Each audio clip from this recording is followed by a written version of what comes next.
Hello, I'm Kate Conway Turner, President of Buffalo State College.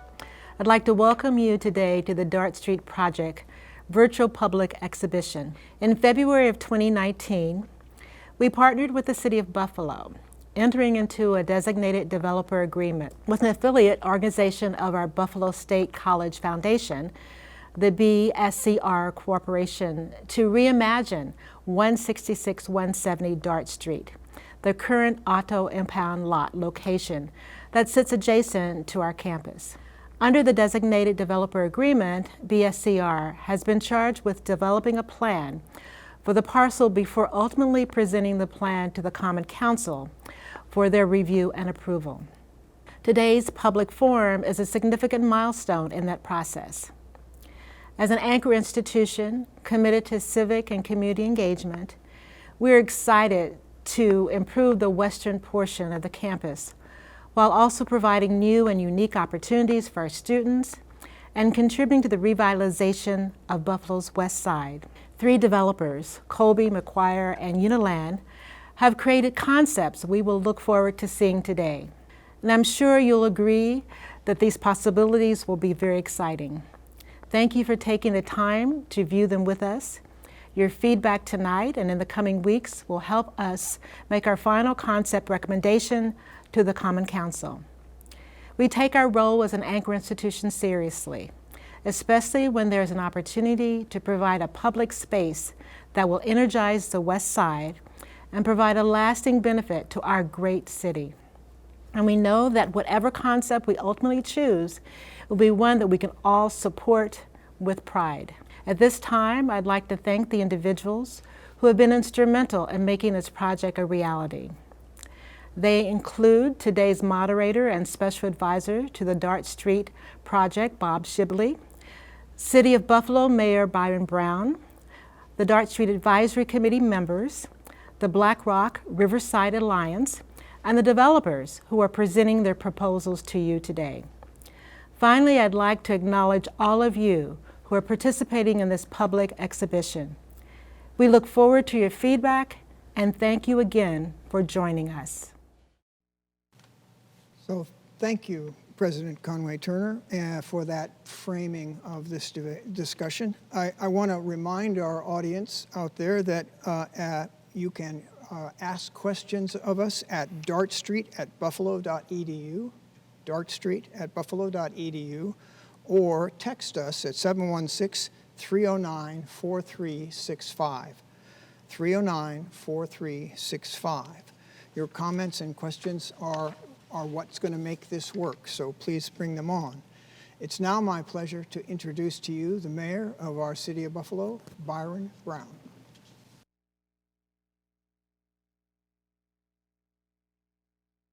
This is Mayor Byron Brown, pleased to be here for the Dart Street virtual public exhibition.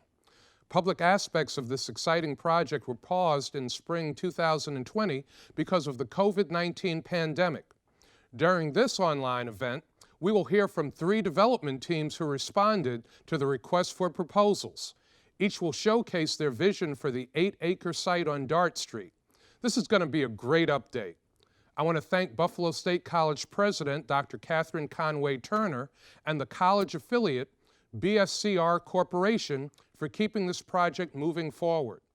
I announced the selection of Buffalo State as the designated developer in my February 15, 2019 State of the City address.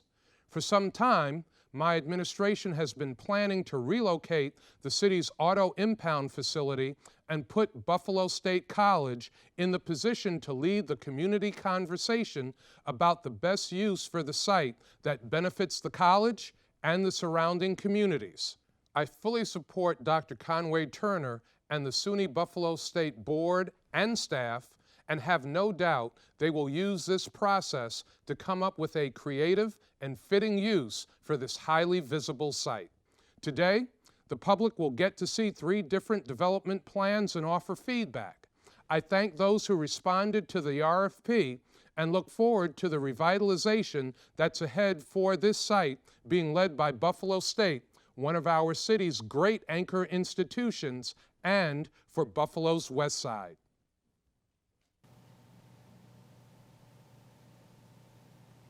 Thank you, Mayor Brown. One of the ways you know it's a live entertainment event, a large exhibition event, live, is that we make mistakes live. So let me give you that email address for comments again, please. It's dartstreet@buffalostate.edu, dartstreet@buffalostate.edu. Those comments will be important to us. Please bring them on as we go. And thank you, Byron Brown, for the image of the car impound lot transitioning to something potentially really terrific for the city. Now it's my pleasure to introduce Marianne Kedron. Thank you, Marianne Kedron, the president of the Black Rock Riverside Alliance. Good evening. My name is Dr. Marianne Kedron, and I am the chairperson of the Black Rock Riverside Advisory Committee for the Dart Street Project. Our committee was convened at the request of Buffalo State College as it embarked on a year-long process seeking to identify best uses for the development of the Dart Street property. This advisory committee represents the communities that will be affected for generations to come by whatever choices are made today for the redevelopment of this key property. We include the Black Rock, Riverside, West Hurdle, Grant Amherst, and the West Side communities of the City of Buffalo, with organizations such as Grant Amherst Business Association, Black Rock Riverside Alliance, and Visions Niagara represented. Because this property is an important part of our community, nestled next to Buffalo State College, with its access to Scajaquada Creek, the Black Rock Harbor, and ultimately the Niagara River, we were especially pleased to be asked to the table early in the process. We believe our voices were valued and respected throughout the year as we advocated for what we feel is important to our communities.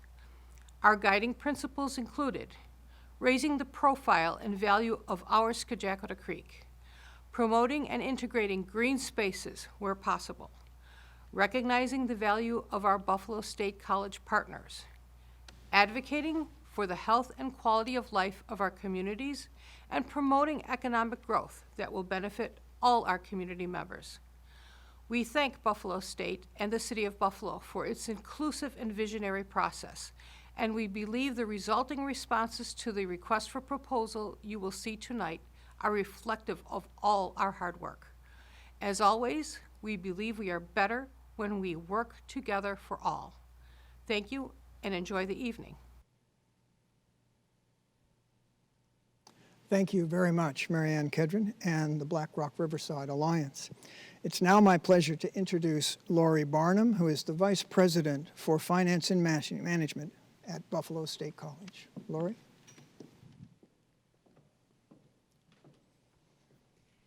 Good evening, and welcome everyone joining us tonight. This virtual format is certainly not what we envisioned for our public exhibition 6 months ago before the pandemic. But we are excited nonetheless tonight to share with you some of the exciting proposals for the Dart Street parcel. As Dr. Conway Turner said, this process started in February 2019 when our affiliate BSCR Corporation entered into a designated developer agreement with the City of Buffalo for the parcel at 166-170 Dart Street. Since that moment, we've made it our priority to work with stakeholders like you, both on and off campus, to garner feedback and ideas to help inform our collective vision for this project. Beginning in spring 2019, we met with our campus community and community stakeholders to share our vision for the Dart Street project, as well as seek input for the development of our RFP. During these meetings, we learned that there was interest in better understanding our college mission, vision, and needs. So with our provost, Jim Mayrose, we launched a series of community meetings and shared our campus facilities master plan, our academic program priorities, and our vision. We thank you for your participation tonight, and we thank all of our community partners for your incredible engagement during this process. Thanks to your feedback, we are able to craft a clear and comprehensive vision statement for the project, a statement shared during the RFP process that generated the proposals that we will review this evening. While we explained throughout the RFP process that we did not have a preconceived idea of what should be developed on the site. We were clear that the proposals must support the development vision. That vision states that the development at 166-170 Dart Street must support Buffalo State's strategic plan and facilities master plan by seamlessly connecting to the existing campus footprint while augmenting and improving the college experience for our students. Welcome the community and support revitalization efforts on Buffalo's west side. This is consistent with Buffalo State's commitment to civic and community engagement, as our position is not only an anchor institution for the city of Buffalo, but also a SUNY's only urban engaged campus. Consider waterfront access, green space, and other sustainable solutions. The project should not negatively affect water quality or the ecological health or Skagekota Creek or the surrounding area.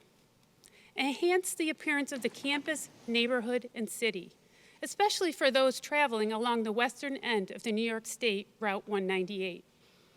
And lastly, leverage in creative, viable funding solutions to bring this development to fruition while considering future operating costs and impacts to the campus. Before we transition to the next phase of our program, I do want to offer some quick clarifications to help set expectations as we move forward during this process in the coming months. I would also ask you to keep these points in mind as we review the proposals tonight.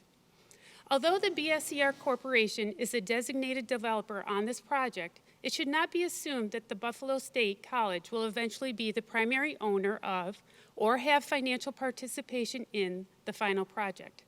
The college has taken no position on any of these proposals in this regard. It remains possible the college could acquire the property at the end of the designated developer agreement, but that is not known. During tonight's presentation, you will hear statements from developers that touch on the program, ownership, financing, and administration related to the Dart Street project. Please note that these are just ideas at this stage, and the college has not taken a formal position on those proposals. When the selected developers recommended and approved, aspects of the development will be negotiated with the City of Buffalo as part of the land disposition agreement. The LDA will set the terms of the project development. Lastly, during tonight's presentations, you will hear the developers discuss both their concept proposals for the Dart Street parcel and their broader visions for the surrounding area. While we feel this broader context is important to see as part of our public exhibition this evening, we want to clarify that our designated developer status with the city and our RFP process pertains to the Dart Street parcel only. With that in mind, we look forward to continuing tonight's program and to hearing what you think about these exciting ideas as we move forward to making a recommendation for the development of 166-170 Dart Street parcel. Thank you.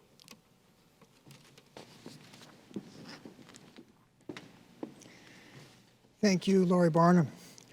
So we're now going to move into a series of 3 14-minute presentations from the developer teams.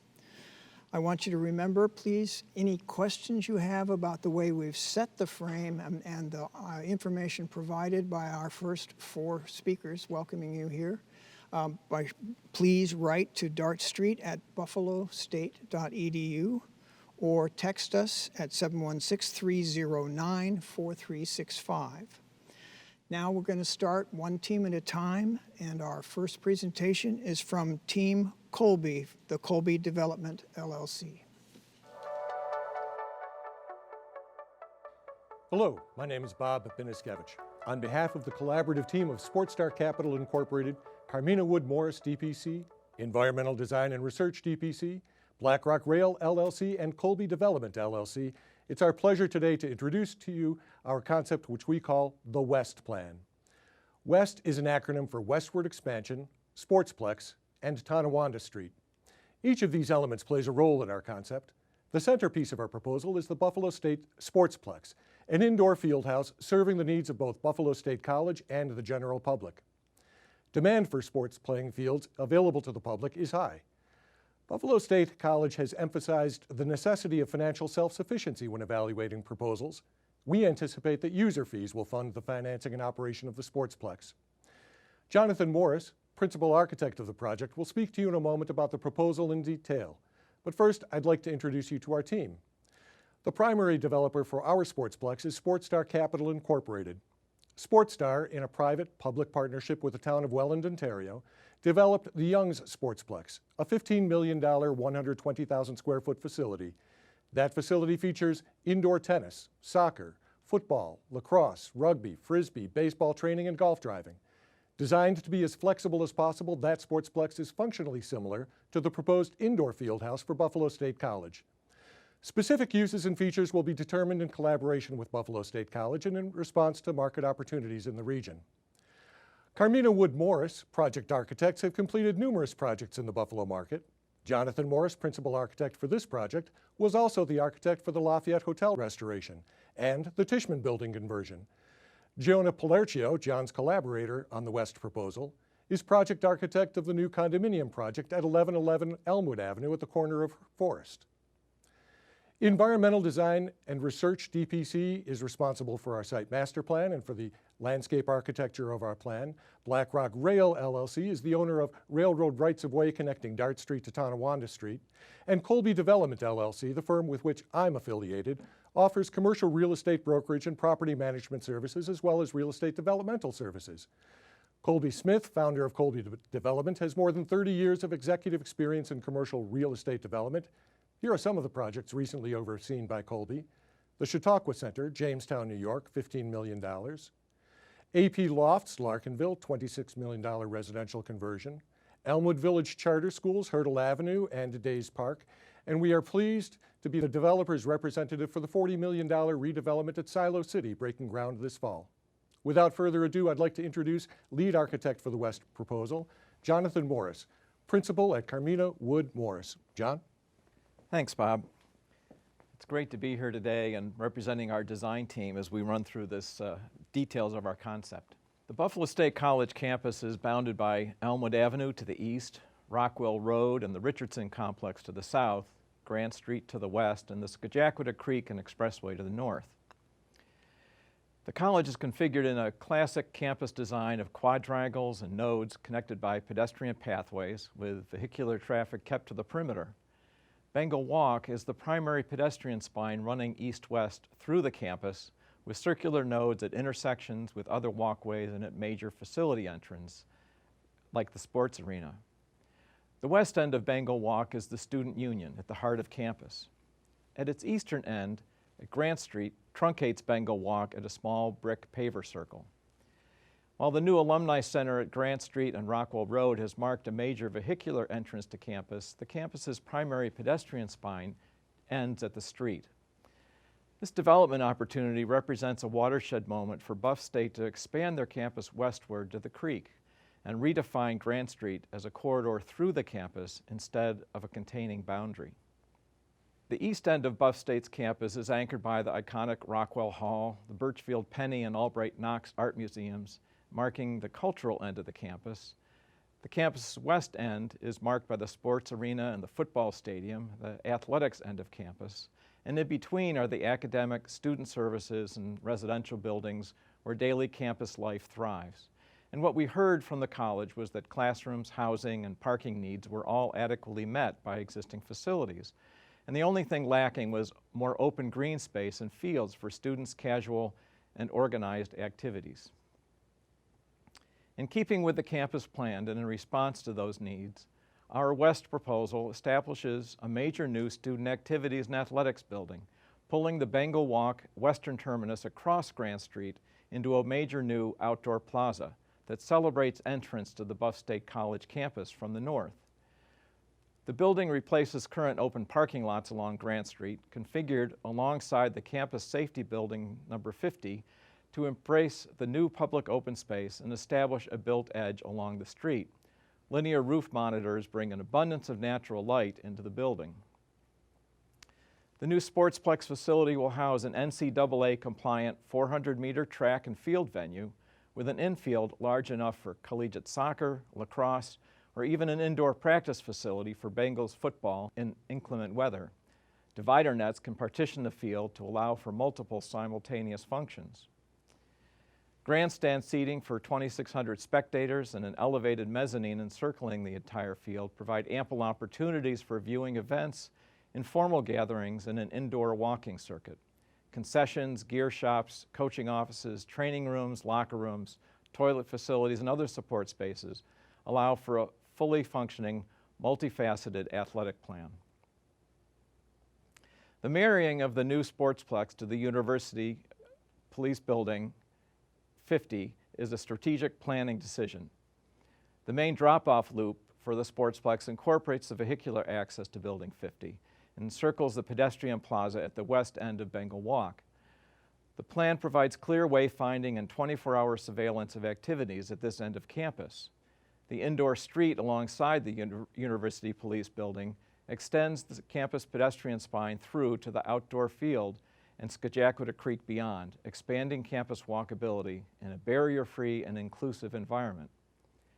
The deliberate positioning of the Sportsplex on the current Grant Street parking lot also leaves the property east of Dart Street entirely open for outdoor field space along the creek.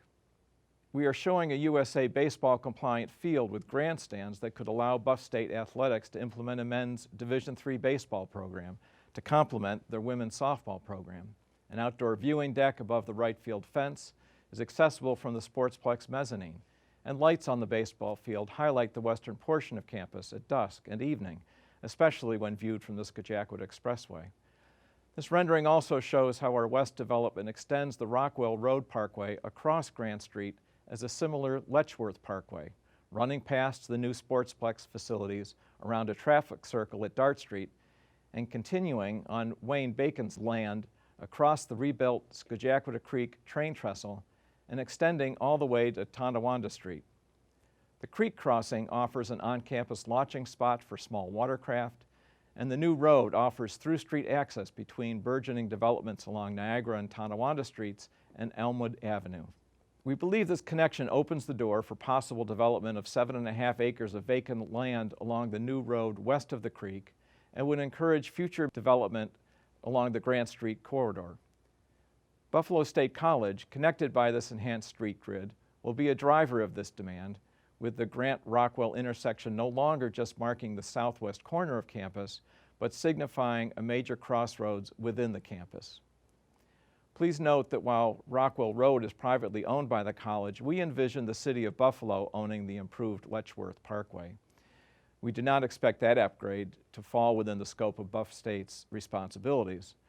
The Letchworth roadway improvement would require New York State and municipal support, but Buffalo State College could play a very critical role in that infrastructure upgrade by either supporting or opposing the concept. The Sportsplex siting on land already controlled by the college allows the facility to prosper irrespective of the extension of the Letchworth-Rockwell Parkway, but we urge the Buffalo State to plan for and endorse the possibility that this street may eventually be constructed, even if its development is not concurrent with the Sportsplex development.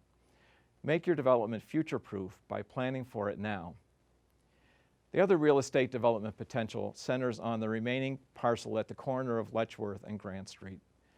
The future purchase of that property would present the opportunity for a mid-rise hotel or other commercial development complementing the Alumni Center directly opposite, anchoring the new and energized prominent intersection at the center of a vibrant Grant Street college town. We offer some images to help paint a picture of what that neighborhood might look like. These slides are of local familiar buildings that could fit in the space between our Sportsplex and Letchworth Street and across Grant Street in front of the dormitories. Currently, visitors exiting the expressway at Grant Street heading south drive along a nondescript boundary of Buff State College. With a fully realized West Plan in place, these same visitors will be immersed in the middle of a vibrant college community. And this is what your students seek, and we believe that this is also what the neighborhood desires. Implementation strategy. The West team possesses the developmental expertise, access to financing, and legal knowledge and experience to navigate complex real estate development through the bureaucratic jungle. But even with all those strengths, many otherwise worthy projects have languished and perished due to community opposition. No significant project today will win support in government circles if it does not win support on the ground, including support from those most impacted. We understand that and we applaud it. Our project aims to better integrate Grant Street into the fabric of Buffalo State College and to better integrate Buffalo State College into the fabric of the neighborhood. We're confident this will find support in the neighborhood. I'm a neighbor, so is our company. I live on the first block of Amherst Street east of Grant, and our corporate offices are downstairs. We care about Grant Street, but we know we're not the only people who care about Grant Street or this neighborhood, and we're eager to reach out to all stakeholders. We mean that sincerely. I'd like to give you a concrete example of how our team values soliciting input from stakeholders. Wayne Bacon, owner of Black Rock Rail LLC, is a member of our team. Mr. Bacon owns the former railroad parcel stretching from Dart Street to Tonawanda Street. On the day that Buffalo State introduced this request for proposals to the community of developers, care was taken by Buffalo State officials to highlight the fact that the former railway bisecting the subject parcels was not included in the sale. It was made clear to all of us that if we wished to include the property of the former railroad, we would have to work with that owner, who was pointed out to us and introduced, and yet our team was the only team that so much as bothered to call him. Mr. Bacon holds a critical piece of real estate located in the middle of the project. He was pointed out to all of us, and yet only one team approached Mr. Bacon to solicit his input, our team. And the result is a far better concept. Because it turns out that Mr. Bacon owns not only the railroad parcel bisecting the impound lot, but he also owns the railroad bridge crossing the Scajaquada Creek and the former railroad land extending to Tonawanda Street. We changed our concept and incorporated Mr. Bacon's ideas for connecting Tonawanda Street to Buffalo State College because we recognized the value of the idea for both the surrounding neighborhood and for Buffalo State College. But the point is this: our team only became aware of the possibility because we truly believe in collaboration, proactive solicitation of stakeholder input, and optimizing a project by embracing rather than opposing other stakeholder interests. Collaboration is part of our DNA. We want to create a more perfect project. That cannot happen without the meaningful input from others. We're eager to interact, as our record on this project demonstrates. Buffalo State College and its western neighbor will both benefit from the immersion of Buffalo State College into the fabric of Grant Street. Unique among its SUNY peers, Buffalo State alone features an urban setting, a popular if scarce commodity in New York State public university life. By building the Sportsplex on Grant Street, by extending Bengal Walk across Grant Street, by opening up developmental opportunities along Grant Street to encourage Hurdle Avenue-like and Elmwood Avenue-esque atmosphere into the Buffalo State College campus itself, Buffalo State College will define this key block of a major thoroughfare. It will catalyze private development along Grant Street stretching south of Letchworth to Forest. Our proposal repositions Buffalo State to become a more integral component of the community, making Buff State a bit less of an island unto itself. Buffalo State College's urban character should be embraced and celebrated. Buffalo State's Elmwood entrance is fantastic. Any visitor to campus will be impressed by the college and by the city itself when arriving or leaving campus at Elmwood Avenue. Our proposal aims to transform Grant Street into an equally appealing entrance.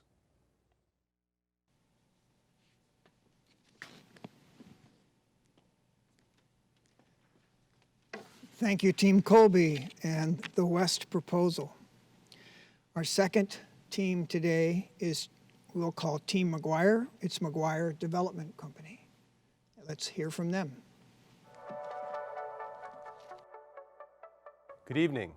My name is Eric Ekman. I am the Vice President of Development and Acquisitions at McGuire Development Company. We are excited to present our concept for reimagining the Dart Street property and extending that vision to a broader Buffalo State College campus approach. I would like to make it clear that this is McGuire Development's proposal, which is not endorsed by Buffalo State College, nor have we collaborated with Buffalo State to develop our proposal. We hope to be selected to begin the important next phase of working with Buffalo State and the community to evolve our proposal into reality. Our presentation is divided into three parts. First, information about the development team and our experience. Next, a description of our concept and vision. And then lastly, discussion on implementation. Our team consists of McGuire Development, with key members of myself as project lead, being heavily backstopped by Jim McGuire, CEO, Danielle Shane Brown, President, Chief Business Officer, David Vonderow, President, Chief Operating Officer, and a number of people across McGuire's various divisions, which offer development, owner representation, brokerage, and property management services. Also part of the team is Carmina Wood-Morris as the project architect, with design efforts led by Steve Carmina and Paul Lang. And as part of our vision beyond Dart Street, we are also working with the Richardson Center Corporation as a partner in our development proposal. As I will discuss, we step outside of the Buffalo state boundaries and connect with the Richardson Olmsted campus and the Innovation Center, owned and operated by the Buffalo Niagara Medical Campus. Since our broader vision targets companies that are evolving and have the potential for growth, we wanted to connect with organizations whose purpose it is to facilitate this growth. McGuire Development has 15 years of experience in developing a wide variety of project types. To provide examples, I will briefly go through the 6 projects on this list. Compass East represents a 150,000 square foot hospital building conversion to office space and with a residential component. Located near downtown and on the African American Heritage Corridor, it demonstrates a creative reuse approach and accommodating a wide range of commercial tenants. McGuire provided owner representation services for successfully finishing the Hotel Henry project, as well as development consulting work for investigating further historic rehab and adaptive reuse options on the campus. 79 Perry reflects the successful completion of a historic rehab and adaptive reuse project for Pagula Sports and Entertainment, which delivered 79,000 square feet of restaurant, office, and residential uses. Leased by the Buffalo Public School District, 75 West Huron was successfully completed this year. It's a 100,000 square foot historic rehab and adaptive reuse project, which also included a newly constructed gym addition. McGuire provided development services to IBM for an innovation center at Key Center in downtown Buffalo. This demonstrates McGuire's experience in collaborating with multiple government entities and fulfilling a requirement for tech-focused space. Lastly, Herald Square is a mixed-use, high-rise project located in downtown Ithaca, currently under construction and due for completion in October. It involves 78 apartments and 70,000 square feet of commercial space. The project offers both new construction and a historic rehab component. We have been working with tech-based companies for filling the office space. So moving on to our concept vision. Starting with the Dart Street property, our concept is simply to create a multi-purpose athletic field on what is now an eyesore and disappointing foreground for the Buffalo State College campus. We also propose a pedestrian path and along Route 198, landscaping enhancements, associated roadway and sidewalk improvements, and creation of a parking area for field and path usage. Consideration is given to future pedestrian connections and Scajaquada Creek access. Our goal is to transform this car lot eyesore into a green billboard for Buffalo State, to create open space and a place to support and showcase athletic activity. We are not proposing a new building on this property for the following reasons. There is planning rethinking underway for Route 198. We thus feel it premature to propose new development at the Dart Street property until plans for 198 become finalized. Similarly, Scajaquada Creek improvements may be around the corner and related to the redesign outcome of Route 198. This plan shows a reimagined Scajaquada Creek, which would result in Buffalo State College becoming a waterfront campus. Imagine that. An athletic field at the Dart Street property does not close the door on this vision. That is, to restore to some degree what was there historically. The Dart Field concept thus offers a highly visible amenity and flexibility for accommodating future transformative change. Instead, we propose focusing development activity in Buffalo State's core area, which I will talk about shortly. Our proposal will benefit Buffalo State and the local community through curb appeal an out-of-place eyesore would be transformed for the community, creation of usable open space, and allowing flexibility for future change with larger planning efforts for 198 in the creek. We also envision Buffalo State College taking advantage of this opportunity through creation of a large-scale mural on their building facing the proposed dart field, labeled BSC Operations on the plan. So how does this fit into a larger vision? First, our proposal starts at the Dart Street property and then begins to make connections to the main campus. For example, Dart Street would be improved in order to provide pedestrian-focused access to the proposed athletic field and adjacent parking areas. This work is all about sidewalks and street trees. In addition, Letchworth Street would be extended into the Dart Street property, and a new parking area would be created for the athletic field and future Scajaquada Creek access. It is important that Letchworth Street becomes more pedestrian and bicycle-oriented for creating safe and enjoyable passage to and from the parking areas here and on the main campus. This work would extend the improvements already performed on Letchworth east of Grant Street. We now arrive at the essence of our proposal, which is a broader vision and not in direct response to the RFP for the Dart Street property. Our argument is to focus investment and development activity in the core of the Buffalo State campus, that is along Rockwell Road. This involves repurposing the Clinton Center and transforming it into an innovation center. Based on our outreach and market research, we feel that there is opportunity to attract advanced manufacturing and hardware development companies to Buffalo State for a variety of reasons. Companies evolving out of their startup phase often require spaces in the 5,000 to 15,000 square foot range. And these types of spaces are not readily available, and especially not in a clustered setting. The Clinton Center offers 38,000 square feet of subdividable space that could easily accommodate a handful of tenants. These advanced manufacturing and hardware development companies would want to locate at the Innovation Center to collaborate with each other and Buffalo State's engineering and industrial technology departments. Mutually beneficial relationships could result where Buffalo State students experience real-time engineering and technology challenges, and these companies can help to steer department curriculum to create a customized labor pool for supporting company growth. This relationship would position both Buffalo State and these companies for greater success. The Clinton Innovation Center would also be designed to be interactive with the Buffalo State community, as this rendering envisions. Ideally, events would be held at the Innovation Center's front plaza. Food trucks would park there.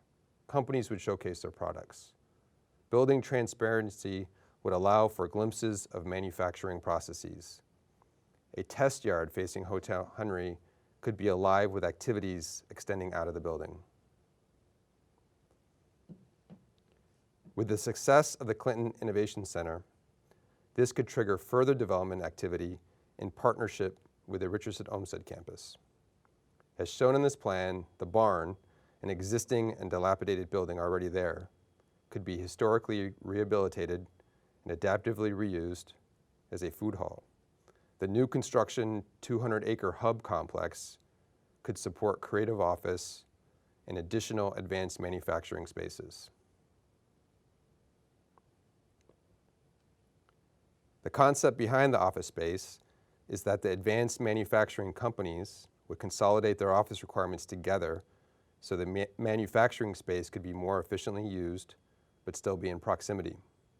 The 200-acre hub would further support collaboration and partnership with Buffalo State. The 200-acre hub building is intended to offer flexibility in concept, inspire, and look to the future.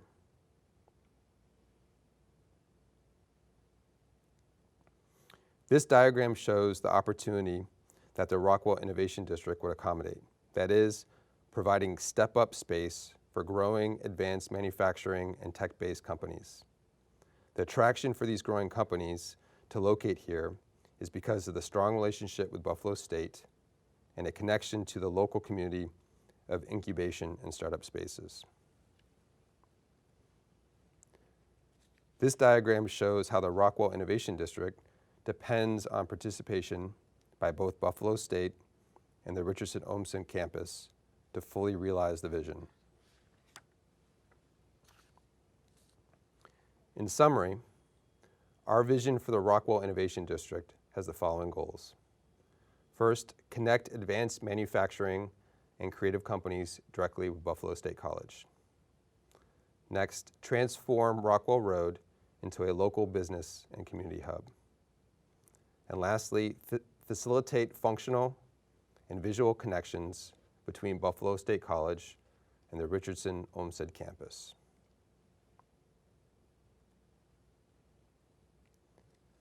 So how do we execute?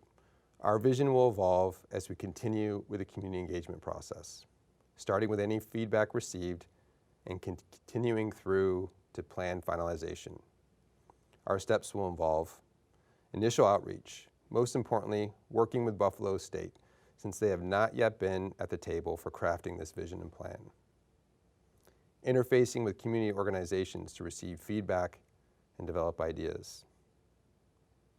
Opening public dialogue and keeping it open. Based on feedback, the concept will be refined, and then finally, we would start the formal permitting process with the city.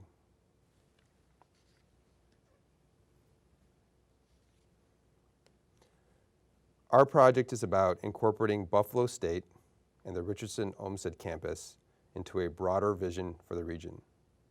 One that looks to a future involving job growth through advanced manufacturing and hardware development, and one that is connected to the surrounding community. We will strive for placemaking and a multi-pronged approach for a better chance of success.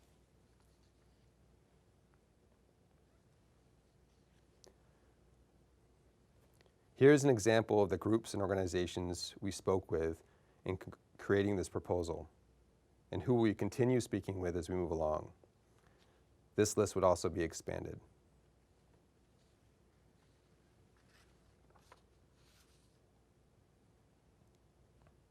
As for strategies for financing, the Dart Street property and associated improvements amount to $2.5 million, and funding would be administered through Buffalo State College. The Clinton Innovation Center costs, totaling approximately $7.3 million, would be funded through private equity, conventional financing, and additional public-private sources. These projects rely on creative structuring and full utilization of available incentives.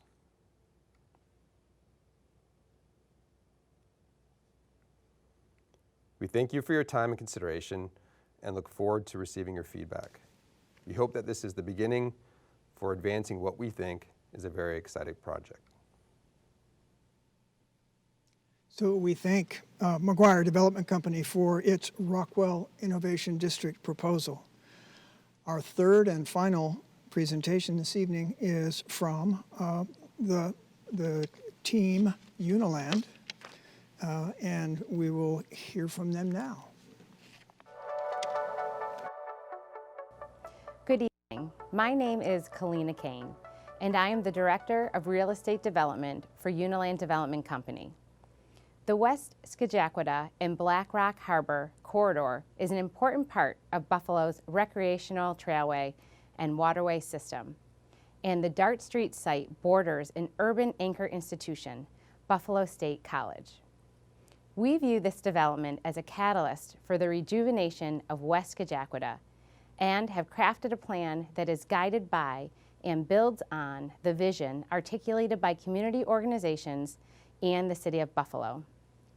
Tonight, I'm excited to share with you our proposal, the Paramount Athletic and Recreational Center, or PARC for short, a year-round multi-sport facility, the concept of which is rooted in real need for access to indoor sports and recreation facilities by our city's youth, athletic organizations, and the community as a whole. We have assembled the right team to deliver a successful project that can catalyze new investment in this area. Our team will work together with Buffalo State College, the City of Buffalo, the community, and local stakeholders.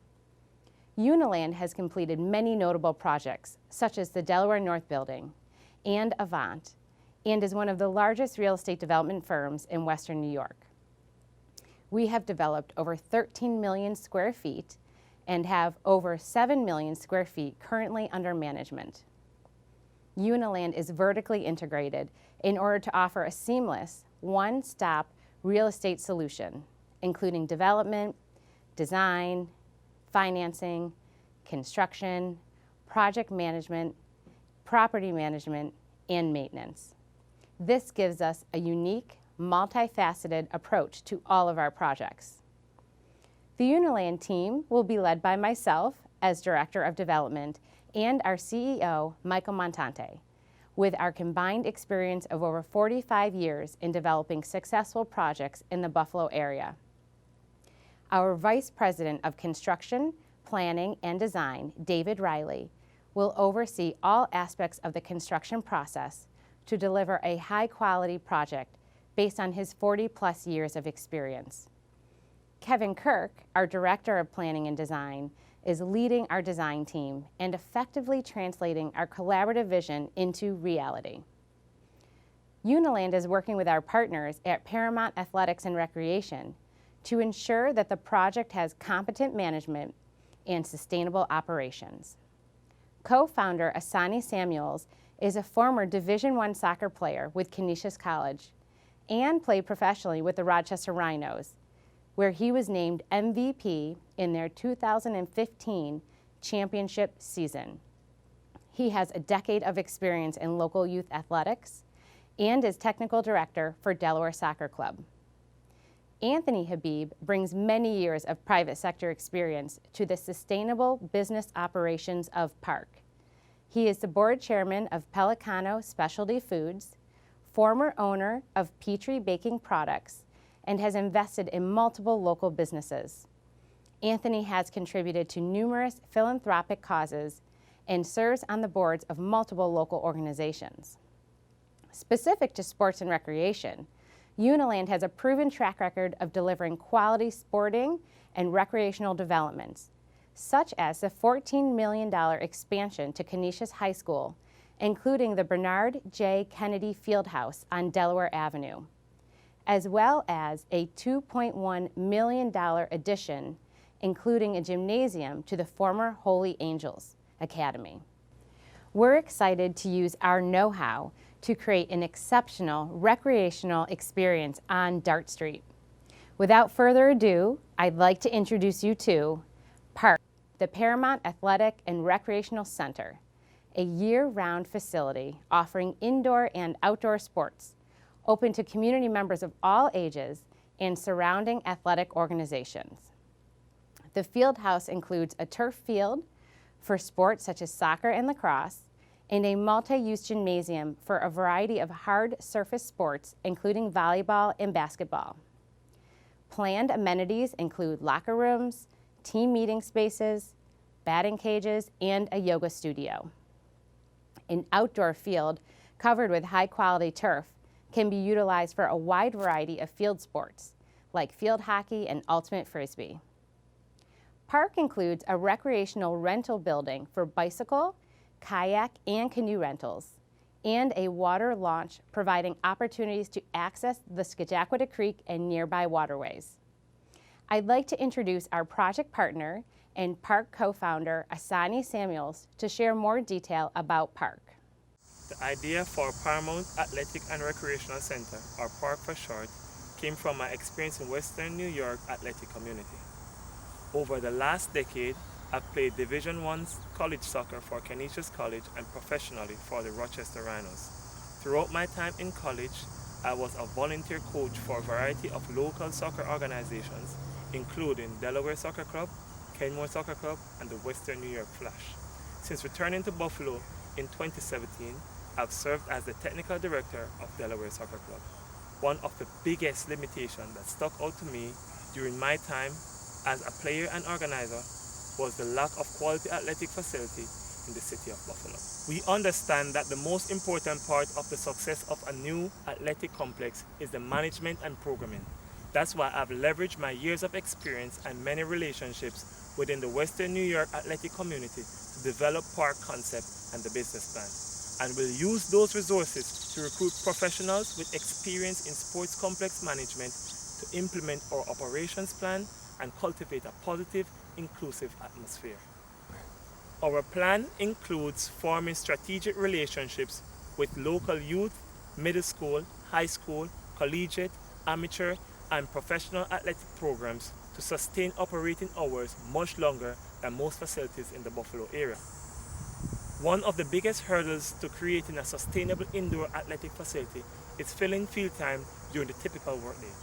Sportsplex typically opens at 4 p.m. and the Epic Center usually opens at 3 p.m. during the week. Salins support limited daytime operations based on local business use. Park's Dart Street location is its biggest advantage, giving us the ability to partner with local college programs and provide field time throughout the day, Monday through Friday.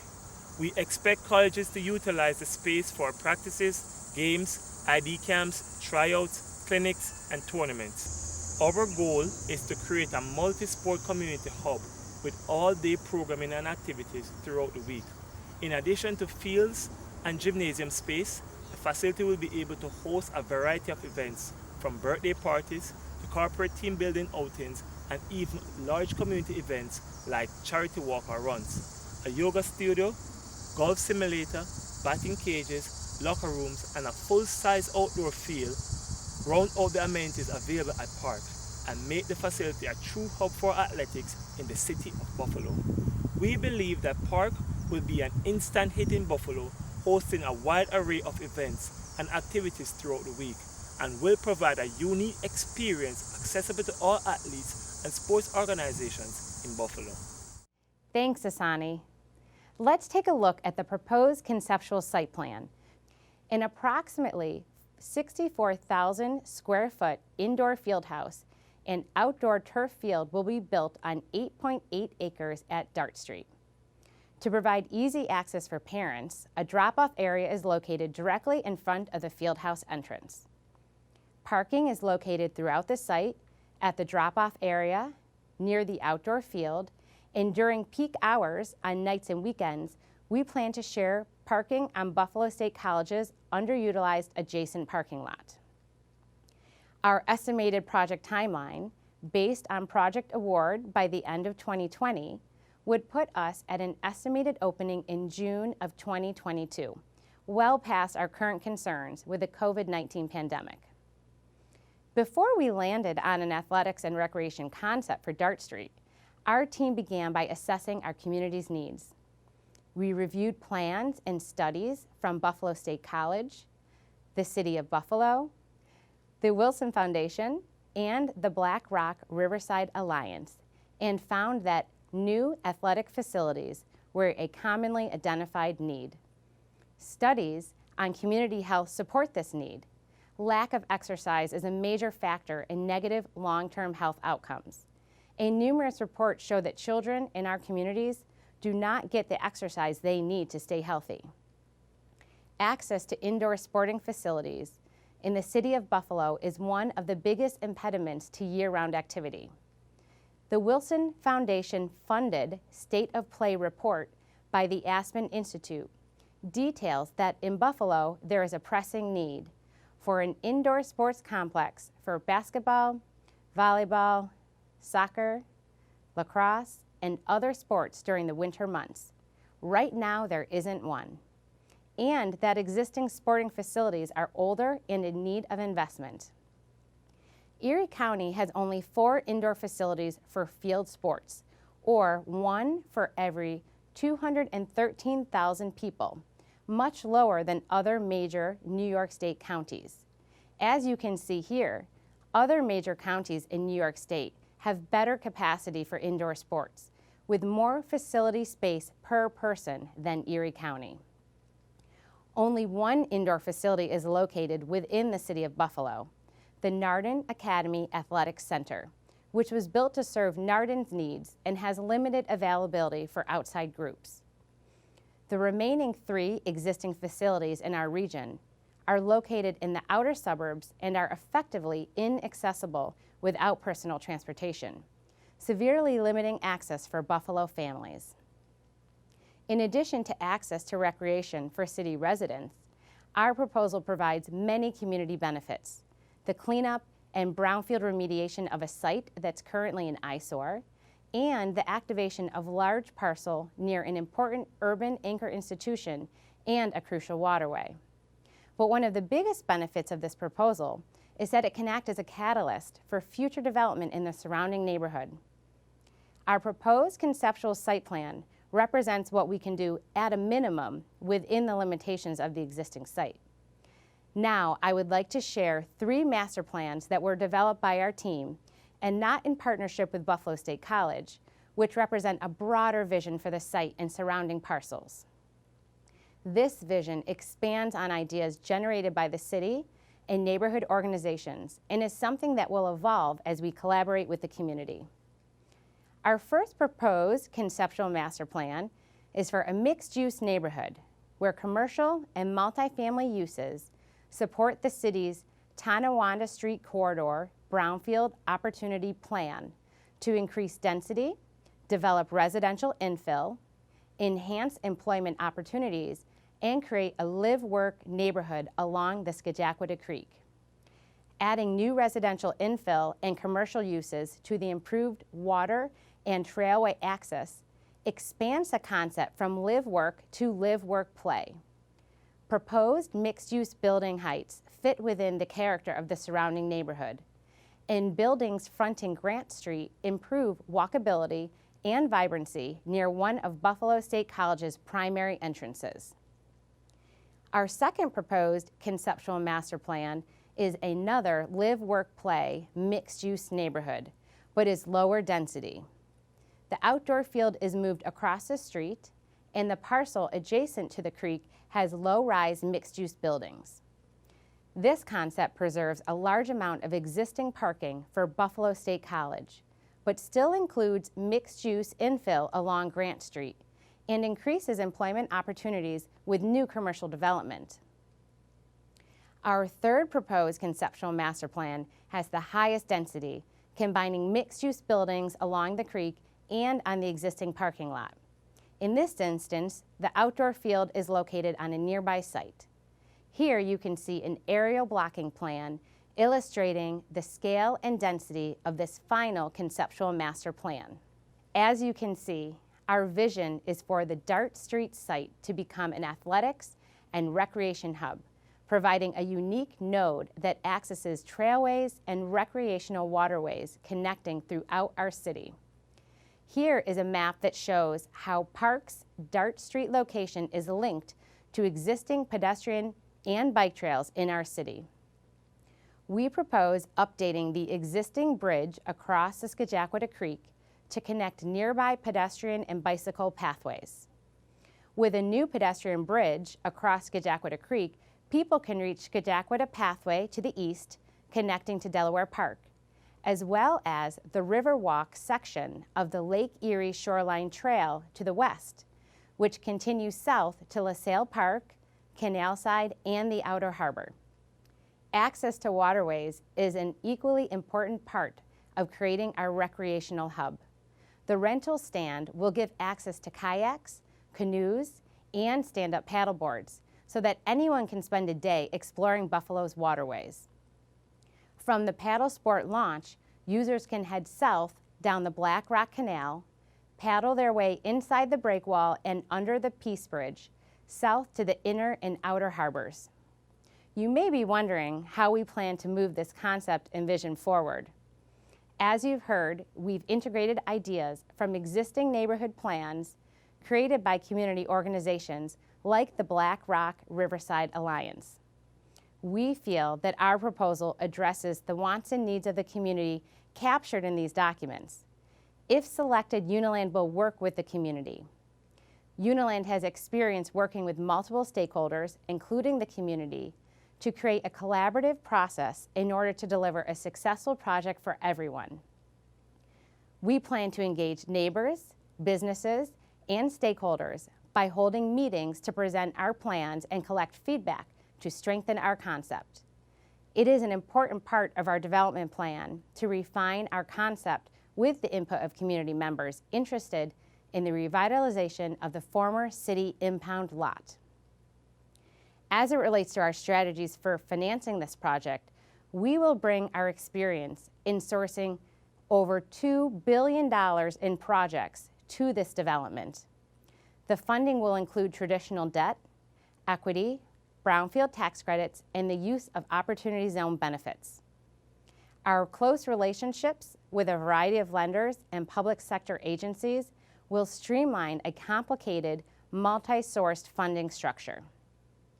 With that, and on behalf of the Uniland and Paramount Athletics team, I'd like to thank you for your time and your interest in our proposal.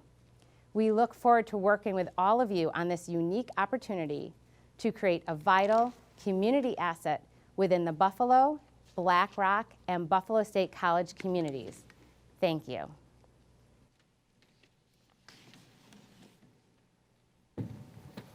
Why don't you hold right just for 1 minute? I'll introduce you both.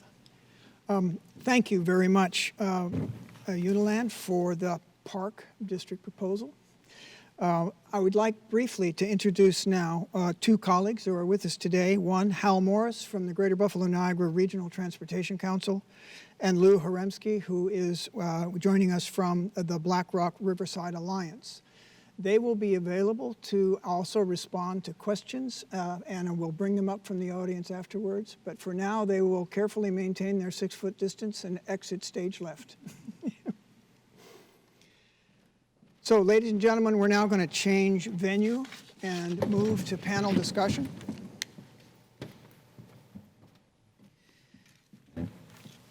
It's a live session. It's moderated.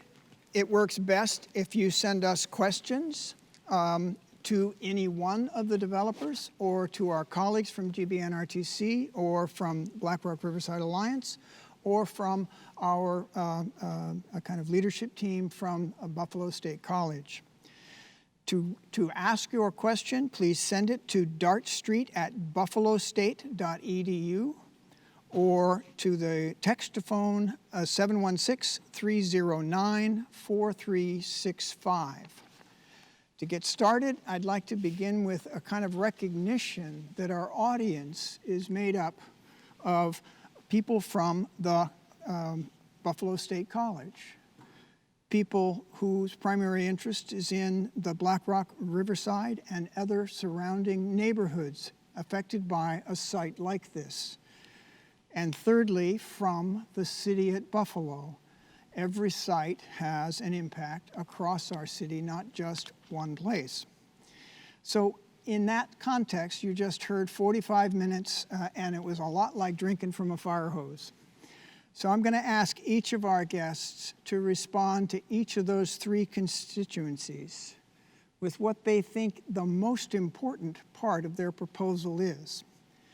And I'm going to ask you to take them one at a time, and I'm going to give you a different list each time, so you'll come in a different order. But I'd like to start with a kind of recognition of the communities that are most affected by the developments being proposed. And what, Eric, would you most like to say to them about why it's a good thing for them to entertain? Well, thank you very much. I think what's important to note is that with our proposal, we're looking to really create activity on the Buffalo State campus and draw the community in to create a destination along Rockwell Road. And we're really excited about that, and there's a lot of opportunities with that. We did step away from the Dart Street property in our proposal and think a recreation use is an appropriate use there, but really focused on how to energize that core of the campus and create something that is a draw for the community and beneficial to Buff State. Thank you, Eric, very much. Jonathan, you want to take a shot at that one? Sure. I think the exciting thing about our proposal, when Wayne Bacon got involved with our team, that whole idea of stretching the campus west beyond Grant Street and all the way to Tonawanda Street. I think that possibility was just a really exciting development for us.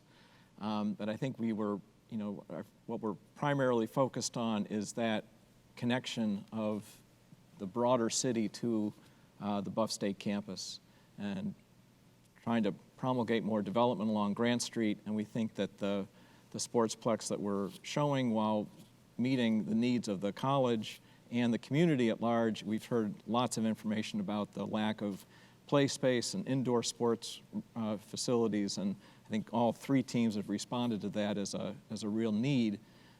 We've done that as well, but tried to really focus on how that could be an impetus for further development along Grant Street and for this West Side neighborhood, and provide further connections from Niagara and Tonawanda Street over to the Elmwood District and to the Delaware Park and across the city in that east-west direction. Thank you very much, Eric, or Jonathan, forgive me. And Kalena? Thank you again for hosting us tonight, Bob.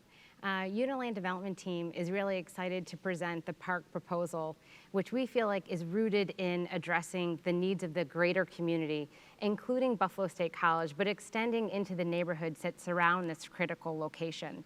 And that's why we've really focused on the needs of the community and focusing on access to recreation and sports year-round, and also connecting to our greater recreational trails that already exist, but folks in the surrounding neighborhoods and throughout Buffalo may have limited access to. The other component that we think that we bring to the table besides community is a sense of feasibility and viability. Our project is a concept which directly answers the RFP for the 8.8 acres at Dart Street, and we can deliver on our proposal within the next year and a half. So hopefully, if our team is chosen, come June 2022, we could be doing a ribbon cutting for a great community asset. So some of the commentary requires me to offer some follow-up question to this, and we'll take it in different order. But the question I want to put to you is that often large footprint facilities are difficult neighborhood entries. And so in each of your proposals, there is this large footprint facility, whether it's the Innovation District or the sports facilities, that create a large perimeter condition that often aren't viewed as comfortable to the neighborhood. Do you have strategies that make them comfortable to the neighborhood that would elaborate on what you just introduced us to? And let me start with you, Jonathan. I think what we proposed had, yes, the sportsplex building itself to house that kind of sports facilities is a large indoor facility with a pretty tall roof, but we pitched that roof and then sloped that down so it got lower along the eave lines and connected it out to the street with a building that is 2.5 stories tall, trying to match the sort of scale of the other buildings along Grant Street and responding to the residential facilities across the street, that the large volume of that building was really set back away from the street. And then the streetscape along what we're proposing, where we're extending Letchworth, brings a pedestrian buffer and landscape buffer to the larger scale of the building that sits behind it. Although that entrance at the south side of the building along Letchworth, again, is down to a 2.5 story scale where it addresses the street. Thank you, Jonathan. Kalena? Sure. Again, the Uniland team focused on the Dart Street acreage, which is adjacent to an industrial warehouse.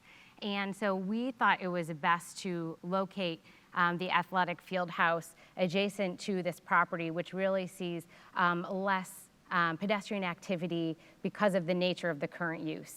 And in our master plan, we really focus on creating infill development to create a very walkable street front along Grant Street and Letchworth so that we can encourage folks coming back through the site to arrive back at our athletic field house and also continue on to our access to the trailways and waterways. Very clear. Thank you, Kalena. Eric? Yes, thank you. So to clarify, we don't have a footprint issue on the Dart Street property since we're proposing a recreation field. But moving into the Rockwell Innovation District, first, we're looking to repurpose the existing building, the Clinton Innovation Center. So that's not introducing a new footprint. It's attempting to kind of reuse an existing building in a more creative and attractive way. And then secondly, and this is also would be guided by community input, look to further activate the street along that area with new construction and also reviving the existing barn structure that's on Ridges and Olmsted campus. So I think our footprint impact is there with one of the new construction buildings, but mostly it's working with what's there existing and attempting to activate the street. Thank you, and thanks for the clarification on the Dart Street. This is a subject that could go on and on because that fabric and the way you're connecting to it matters a lot. But I want to give you a chance to sort of scale up. You just spoke to the communities. Let's talk to the city of Buffalo at large for a minute. And again, don't tell us everything you know. Keep it brief as you did. Thank you. But what's the very most important part of each of your proposals from the vantage point of the city of Buffalo? And let's start with you again, Eric. Sure. So I think our most important point is, offering is job creation and activity and a way to kind of assist and support Buffalo State College in that area. So I think that's really what we're offering most to the city, a way to kind of create greater opportunity in the Rockwell Innovation District. Elena? Sure. I think the most important thing that we can offer to the city of Buffalo is really Uniland's reputation for results. I saw a quote from one of the Buffalo State representatives today saying they're really looking for a plan that's not going to take 10 years to deliver. And the plan that we proposed is something that's scaled to the neighborhood. It fits a real documented need for the whole community, and it's something that we stand behind being able to deliver that within the next 18 months, and we're excited to see it come to fruition. How about you, Jonathan? I think our biggest contribution to the city would be the kind of facility that can serve not only the college, but the community at large, other schools, partnering with the Buffalo schools, community sports organizations. I think the idea is to have this facility open and functioning year-round and providing the need that everyone's identified as a real need for the city, for the residents and for the students and for the college. And I think that's our biggest contribution to the city. I think the other thing is the layout of the plan and what we do with Grant Street and that entrance to the city, to this part of the city from the highway as you get off at Grant Street and head south. We really want to mark that entrance into the campus and into what we hope to be a real vibrant Grant Street college town. Thank you, Jonathan. I'm going to read a text. Overall, I'm surprised by the lack of connections to Buffalo State College. Its values, distinctions, programs, goals, academics, and historical significance. All of the proposals seem to desire taking attention away from Buffalo State and its students. This focus seems confusing at best, insulting at worst. Just when you thought this was going to be easy, let's go with you first, Kalina. Sure. Thanks, Bob. You give me the hard ball first. So as I understand the question is really wondering how our proposal is linked in with the Buffalo State College. I think just to step back for one moment and maybe inform some folks, during a formal RFP process, we are limited from our engagement with the issuer of the RFP, which would be Buffalo State College for this proposal. So of course, if the Uniland team is selected, we will continue to work hand in hand with the college, with the city, with the neighborhood, and the rest of the stakeholders to make sure that this is a plan that everyone is excited about. Another aspect is that Buffalo State College made it very clear at their very first meeting with all of the respondents that they cannot support this project financially. They're excited for it to be part of the community and to neighbor with them, but that it really needs to be self-sustainable. And so that limited the amount of use that we were able to tie directly to the college's needs. However, there has been an identified need for sports and recreation for the college, and that's where we feel that our park concept addresses that need. And we're hoping that the master plan will be filled with students, staff, professors, visiting professionals that really would understand and enjoy that synergy with the college because of the critical location. Jonathan Colby, Development. Thank you, Kalina.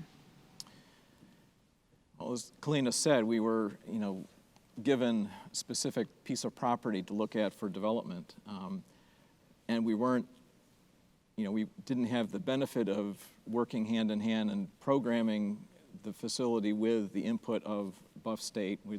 That's the next step to come. If we're selected, we would then work through that, refining the program. This is our response to what we have heard and what we understood about their facility's master plan and what they expressed to all of the development teams as a need. We walked the campus and spent a lot of time sort of understanding the layout of the school and the pedestrian pathways and vehicular circulation, and we made a real strong attempt to bring our development into that and extending the existing infrastructure of the campus across Grant Street to really pull that development into and incorporate it into the college. And that was why we moved our building up onto Grant Street, onto the current open parking lots, and not built back on the actual Dart Street property, but kept that as open field space because we wanted to bring that development closer in and connect to the campus. So that was our attempt to do that. I think we certainly need to work with Buff State to refine that, but this is our response to what we heard, and we certainly look forward to doing that with Buff State. Thank you, Jonathan. Eric, what's your shot at that from McGuire? Sure, thank you. So to echo others' comments here, this is an incomplete process since we weren't in collaboration with Buffalo State College, so that's a necessary next step to advance any proposal. But our proposal for the Dart Street property was a recreation field geared towards Buffalo State. And then going to our broader concept, it was really focused on connecting with Buff State and particularly their technology departments and providing a space for companies to locate there and work with Buffalo State and develop curriculum around some of these technology companies and see what can come from that and what can grow from that. So that was really the basis of our proposal. Thank you very much. I'm wondering if you have questions you would like to ask of Buff State or of Black Rock Riverside or GBNRTC. No's an okay answer. I just thought I'd test it. I'll just, building on the last response, just the opportunity to get to the table with all those folks and to be able to really talk about what the needs are in the campus and in the community and the neighborhood. We've identified all those groups, but we haven't been able to sit down and roll up our sleeves and get some pencils out and start really working through that process. And there's all sorts of questions that I want to put on the table as we start working through that. But we start with a plan and an idea, and you get feedback from that, and it starts to refine into whatever the ultimate goal is, and the ultimate project is a result of that collaboration. So, specific questions, it's sort of wide open. But So to be determined. Kalina? I just wanted to echo John. As everyone has pointed out, this process tonight is very interesting and not the usual format. I think that having conversations directly with the neighborhood is the part that I'm most looking forward to when we're able to do that and in a more comfortable format. And really those ideas and concepts that come out of those casual conversations are some of the best inspiration for bringing our concept forward. Thank you. Eric? We did do some outreach and did talk to some organizations and some groups, and that helped to direct our proposal. We actually did start with a building proposal on Dart Street, and through conversations and digging in a little bit, that shifted. Our focus shifted, and we kind of went in a different direction. But that in part was from community outreach, but we're only starting that process, and we look forward to really hearing what the community, what groups and organizations are interested in, and looking forward to kind of responding to that. Thank you very much. I'm going to put our Vice President for Finance and Administration on the table here for just a moment. Lori, thank you for joining us. We've been getting a little bit of narrative from our listeners, and they're wondering about, simultaneously, we're not in this, and here we are. And the tension that creates for some of them is a tension about where's the academic institution and values driving in relationship to the whole RFP process. And I know you've given some thought to that, so maybe you could share. Sure. So when we began this process, we took the RFP process very seriously and wanted to ensure we were maintaining the integrity of that process.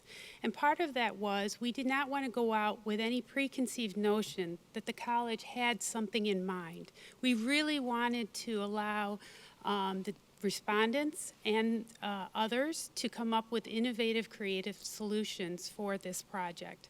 So with that in mind, we went out first and met with a lot of campus stakeholders, broader community stakeholders, to inform our RFP, to understand our vision, what we were looking at, as I mentioned earlier tonight.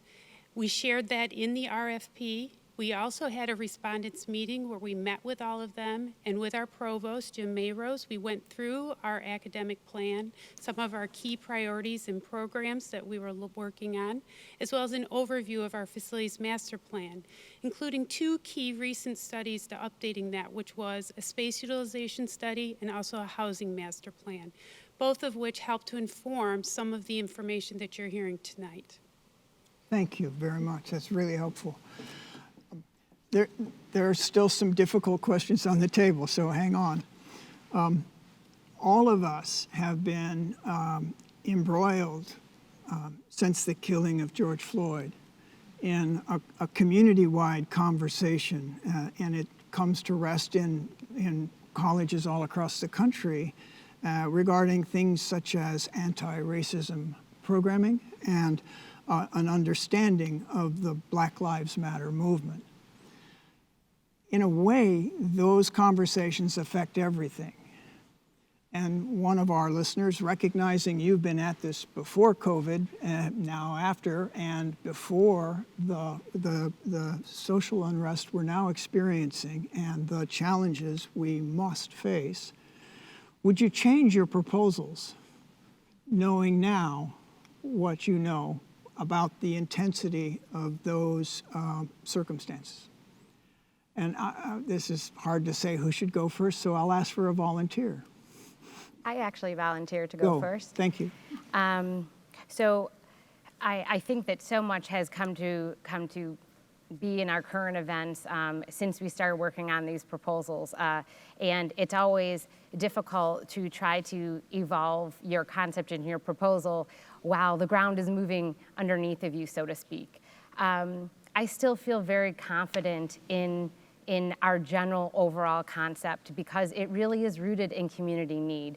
And I know that that may offend some folks that are really tied, strongly to Buffalo State College, but we know the college is really invested in the community and the surrounding neighborhood as well, which is why our plan is also rooted in the community and the surrounding neighborhood.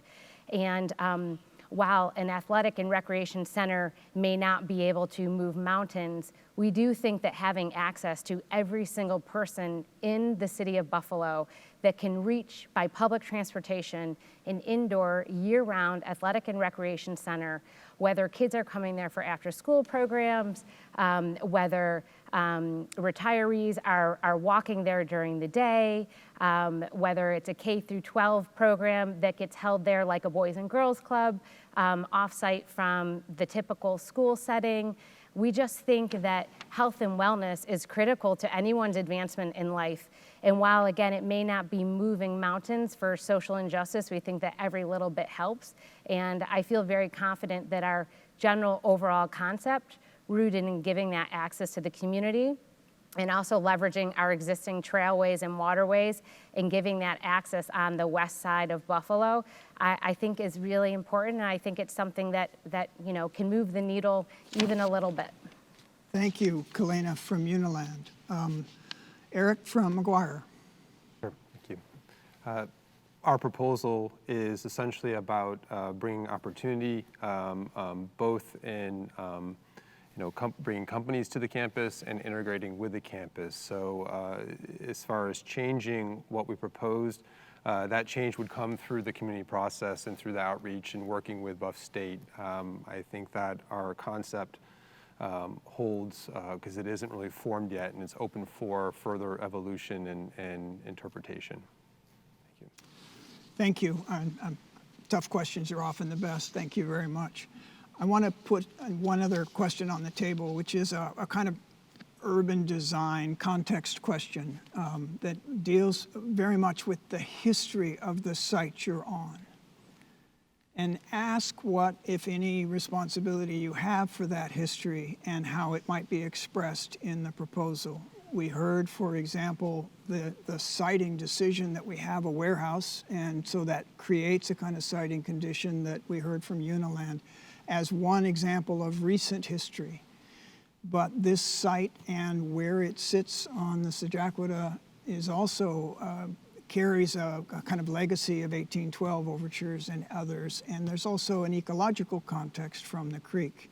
So in what ways are you addressing that more deep history? And Eric, I'll start with you on this one. Sure, yes. There's certainly history to tap into with the shipyard from the War of 1812. And we did outreach with the Buffalo Niagara Waterkeeper and understood kind of the movement of foot to re-envision the Sajaquada Creek, and that in part pushed us in the direction to move away from proposing structure or building on the Dart Street property, instead kind of refocusing to the core of the campus. So that kind of recognition of the history in the past and the environmental situation is kind of what pushed our proposal in a certain direction. Thank you from McGuire. Appreciate it, Eric. Kalena, you want to take a shot from Uniland's perspective? Sure. Our proposed concept for the 8.8 acres formerly located on Dart Street, the formal RFP request, as Bob referenced my previous answer, we're citing the larger structure adjacent to the existing warehouse, and we're leaving the rest of the area open for a sports field, and most importantly, adding that river launch. It's interesting for Buffalonians to be a waterfront city, but yet access to the water is very limited to most of our population in Buffalo. So we see this as a very unique opportunity for all populations that may not get usual access to the waterfront to be able to access it via Sajaquada Creek. Thank you. Jonathan? I think we have a similar approach. When we were laying out our master plan and looking at the bigger context of where this site sits in relation to the Sajaquada Creek and the walking path, bike path around the north side of the creek back to Delaware Park, we were wishing and hoping about the idea of the Sajaquada Expressway going away, and what some of the drawings that were shown here tonight. The fact that we've incorporated the crossing all the way to Tonawanda Street and incorporated a boat launch site at that trestle bridge that exists there, I think we're looking at pulling this part of the campus and this neighborhood further west and trying to make more of a connection to the Tonawanda, Niagara Street, Black Rock neighborhood, and really supporting that and building on that history and the connection to the creek, and opening up hopefully, some great possibilities there. Thank you very much. I'm going to pull back a moment from format and invite Hal Morris to the platform. And Hal, you've been conducting a series of things around the Sajaquita corridor and how that might come to fruition over the long term. Maybe you can address the address to the ecology and history that has surfaced in that context, in that conversation. Thank you, Dean Chilbley, and it is true. My name is Hal Morris. I'm director of the Metropolitan Planning Organization. We've been charged with looking at the 198, and it's traditionally been looked at in terms of what will you do next with that freeway, and we've changed the context of that discussion to include looking at proposals like we've heard tonight and proposals by other academic and cultural institutions, which are really great. Also looking at ecological features like the fine waterways and world-class park systems that we have in this area. Incorporating that with the discussion of what has been our institutional heritage in terms of our history and the architecture that's led us to this point. We are, in terms of the Sajaquita project, now looking at how those would be arrayed in the future, pulling those together to initiate a public discussion on what this part of the region would look like in the future, 10, 20, 30 years from now, and then using that as the start of what kind of transportation infrastructure investments as well as mobility services would be suggested and put in place to provide the kind of transportation services to make that future happen. So we've kind of changed the dynamic in terms of transportation infrastructure to looking first at what will it be like in the future and what kind of investments do we need to get us there. So that's the very short pitch in terms of how we're looking at this part. We're calling it Region Central. This has really been one of the historically oldest and grandest part of this. There's at least 5 classic neighborhoods arrayed right in this corridor, and we're taking that in the context of where can we be in the future and how can we nourish that with transportation investments. Terrific. Thank you, Hal. So now, as we're getting ready to close, I'm getting a flood of new texts and questions. But I would like to invite our colleague Lou Haremsky from Black Rock Riverside to join us and maybe take some of these that are more community-based. There is a kind of family of questions that deal with kind of why athletics from the community perspective. Well, for a lot of reasons.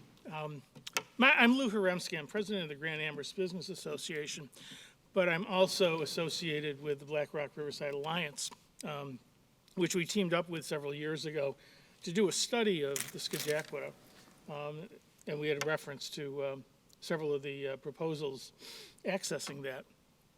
But as far as athletics, as a community organization, we've been involved with our community since about 1953. And for those of you that don't know, the Grand Amherst area or Black Rock, it's always been an immigrant community. Started out German, went to Polish, and now it's a whole lot of things. And what you realize when you see the kids in the neighborhood, football and baseball are not their sport. It's soccer. There was a proposal to use the brownfield area on Tonawanda Street. That didn't develop. We went ahead and started raising money with one of the soccer organizations. We've got a small soccer field that's in development now down behind the Wegmans on Amherst Street. It's not going to be full size, but it's going to be someplace where the kids in the neighborhood can go and have a game. And it's going to be someplace where, newer kids can pick up some skills. So we've been active in that. So, we're supportive of the athletic side to this. We're an underserved area. What's kind of ironic is the Narden facility is so close, but it's largely inaccessible.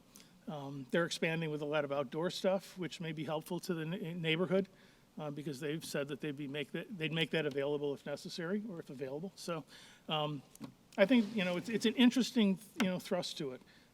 I'm not sure Buffalo State needs more classrooms or dorm rooms at this point, so this fills a void for them and for the community.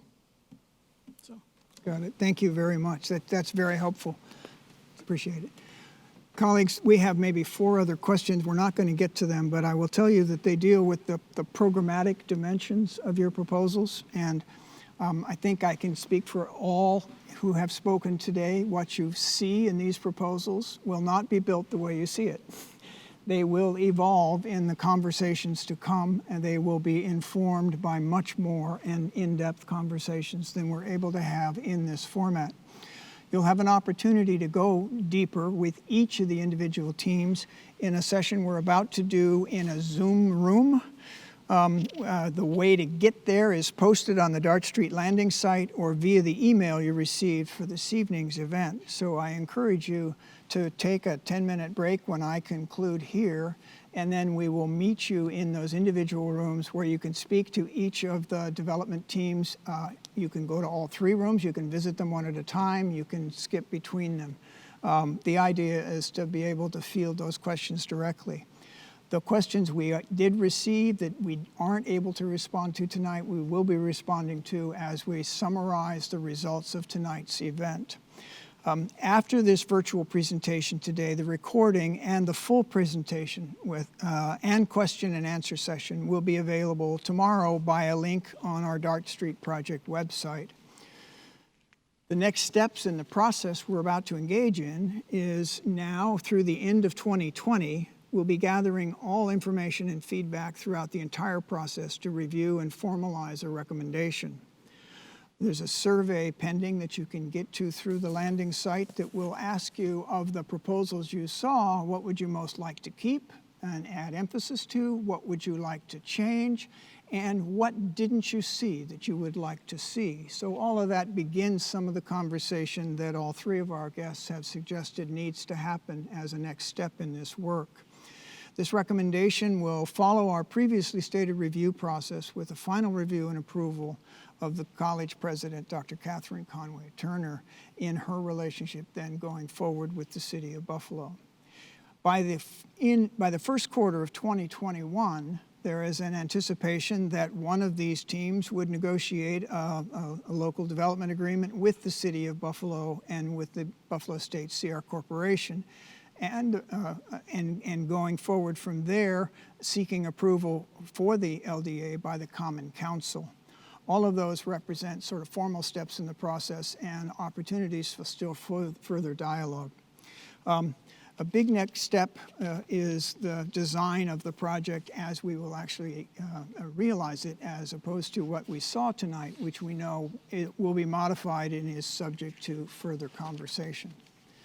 So, colleagues, thank you very much for both participating in this format. It's a bit of an experiment. We are also grateful for your candor and clarity as you represent your teams in this process. So with great thanks to Jonathan at Colby Development, Eric at McGuire Development, and Kalena at Uniland Development. We'll take 10 minutes, might take a little longer. You'll come into the team rooms to visit with your teams according to the protocols, and you'll be admitted, so you'll be parked for a minute before we get started. We're going to move to those team rooms now. I thank everyone for their time and attention tonight, and we look forward to seeing how this project evolves.